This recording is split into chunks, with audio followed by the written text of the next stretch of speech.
the experience that you sort of, the nightmare experience that you think of when you go and report a crime is that they say, oh, you did it, right? Like that's like the stupid like anxiety thing that you're like, oh, but that would never happen, but it happened to me. That's Penelope Cochran.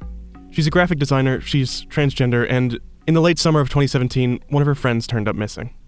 I'd like to start at the beginning, if that's possible. Yeah, so my partner and I were at home, and we were just hanging out, doing our normal sort of evening routine, and at about 10 p.m. we got a knock at our door, and I say that gently. I mean, they started like fucking hammering at our door and shining flashlights through our windows, and we were like, I mean, this is clearly cops, because people don't do that.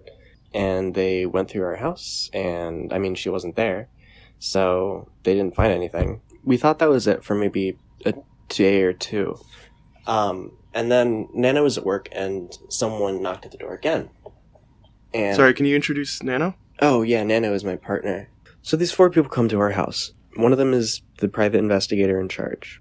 And he says, so we think this person's been seen around this city, accompanied by an Asian tranny. You know, do you know any Asian trannies? What about at the clubs that you go to? Going to a club just isn't my idea of a good time. But, you know, I'm trans, so obviously I go to bars and shit, you know, right? So, like, he asks me to put word in with the tranny network that this person might be in the city. We just wanted our friend. I mean, we wanted them found as much as anyone. From there, it only escalated. Penelope says that after this, in what seemed like a show of good faith at first, the PI offered to meet her and her partner for dinner. Then, after dinner, he tried to force them to get into his car. He made fake accounts on the social media platform Tumblr to try and trick people into thinking that he was the missing person. He even at one point gets into a semi-private group chat with Penelope and all of her friends and starts interrogating them one by one. Honestly, this PI, I mean, if the person in question hadn't just come forward themselves shortly after, this PI would have been, like, actively detrimental to the effort to try to find this missing person, because his working hypothesis was that the missing person had become addicted to, like, the hormones that you take for HRT. And that's just stupid.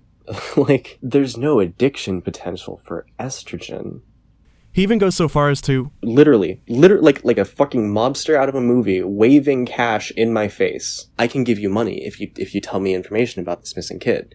Do you like money? I have money. Here's money. Do you like money? And when none of that works, instead of saying, I've done my due diligence, and clearly these 2 people have nothing to do with this case, he instead, well... I mean, when you think of, like, a cop knock, you can kind of imagine that, like, ring the doorbell 3 times, pound on the front door, ring the doorbell a couple more times thing. And they did that every single time, like, since then. Whenever I hear a doorbell, I just kind of, like, freak out. Any sort of doorbell or a knock at the door or anything like that. And as you can imagine, it's been very difficult to operate in that kind of situation, because part of life is receiving knocks on the door and people who need to get your attention for mail or for, I don't know, when my partner and I moved, we moved to an apartment that is very difficult to access physically. Like, it's hard to find the doorbell. The entrance is in the back of a building. It's like a very hard place to find, because we didn't want any solicitors. Because every time someone rings the doorbell, even if they're perfectly, you know, it's not their fault, but it incapacitates me for like 20 minutes, you know? Case in point, after we were done, Penelope's neighbor knocked on the door and handed her a sweet potato pie. He was celebrating American Thanksgiving and had some leftovers, and, like she said would happen, for the next 20 minutes, she was completely frozen. I need, like, a blanket or something to... Sorry, I need, like, a no worries, whatever makes you comfortable. Oh, okay.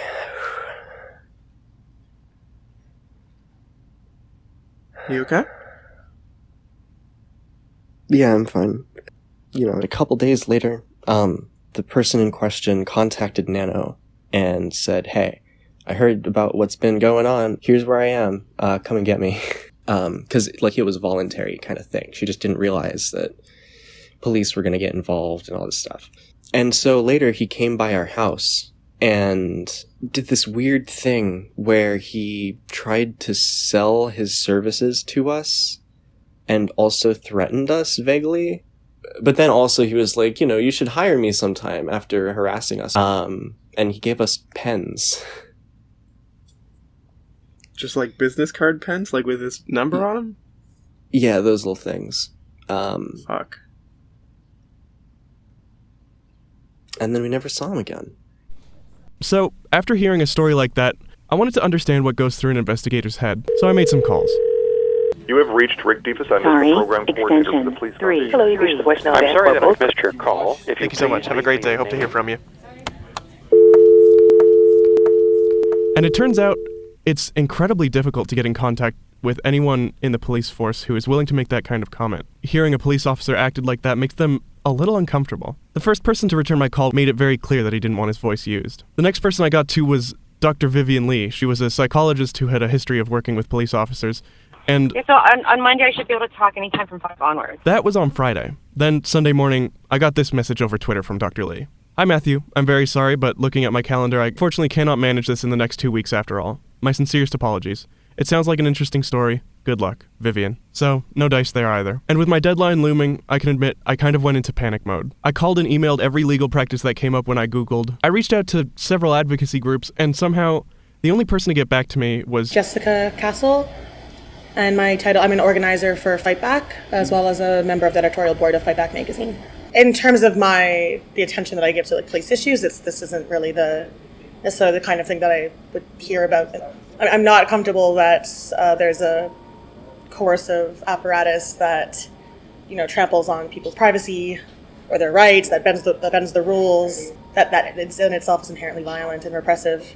But in your experience, it's not uncommon to hear about an officer of the law sort of bending the rules? No, that is not uncommon. So I went home, I texted Penny, and I said, hey, I didn't talk to anyone with the police or anyone with the law, but I did talk to an activist group, and we could get on a call and talk it over if you want.